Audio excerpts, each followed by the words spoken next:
और यूक्रेन युद्ध के मद्देनजर रूसी सैनिकों की कहां पर हो रही है खतरनाक ट्रेनिंग? क्या स्पेन के हथियार से यूक्रेन करेगा पलटवार? और अब न्यूक्लियर अटैक का किसने जताया अंदेशा? जंगी सनक से जुड़ी खबरों के लिए देखिए ऑल वॉर फ्रंट टॉप 9।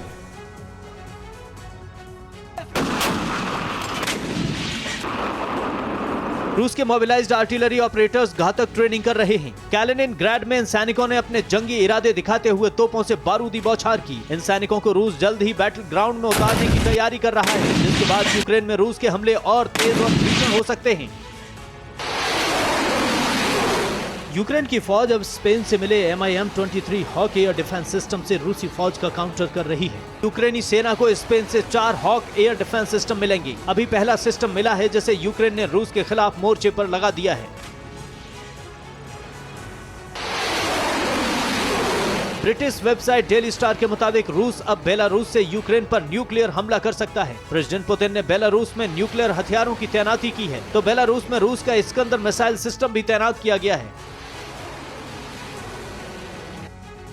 रूस की एटमी धमकी के बीच नेटो ने भी न्यूक्लियर एक्सरसाइज शुरू कर दी है। यूरोपीय देश में शुरू हुए इस न्यूक्लियर एक्सरसाइज में 14 देशों की सेना हिस्सा ले रही है। नेटो के सदस्य देशों के 60 लड़ाकू विमान इस न्यूक्लियर वॉर ड्रिल में शामिल हैं। आज से शुरू हुई एक्सरसाइज 30 अक्टूबर तक चलेगी।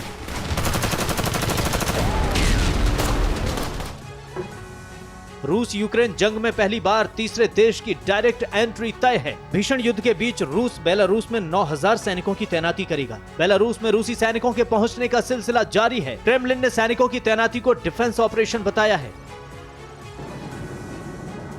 बेलारूस में युद्ध को लेकर तैयारियां जोरों पर हैं। बेलारूस के मंत्री वादिम सिन्यावस्की ने कहा कि देश मातृभूमि की रक्षा की तैयारी कर रहा है। मिनिस्ट्री ने हथियारों को आर्मरी में रखवाया है। सिन्यावस्की के मुताबिक हालात बिगड़ रहे हैं, ऐसे में बेलारूस को युद्ध पर फैसला लेना होगा।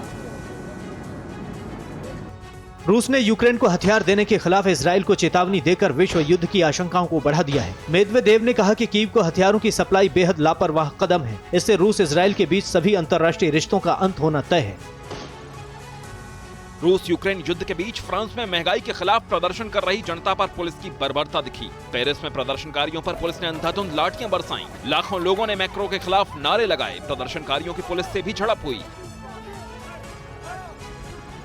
कोरियाई प्रायद्वीप में युद्ध की आशंका बढ़ गई है। साउथ कोरिया अब उत्तर कोरिया का काउंटर करने की तैयारियों में जुटा है, तो साउथ कोरिया की फौज होगक डिफेंस ड्रिल के जरिए डमी हमलों की प्रैक्टिस कर रही है। इस ड्रिल में अगले 5 दिनों तक एटमी हमलों को नाकाम करने की रिहर्सल होगी।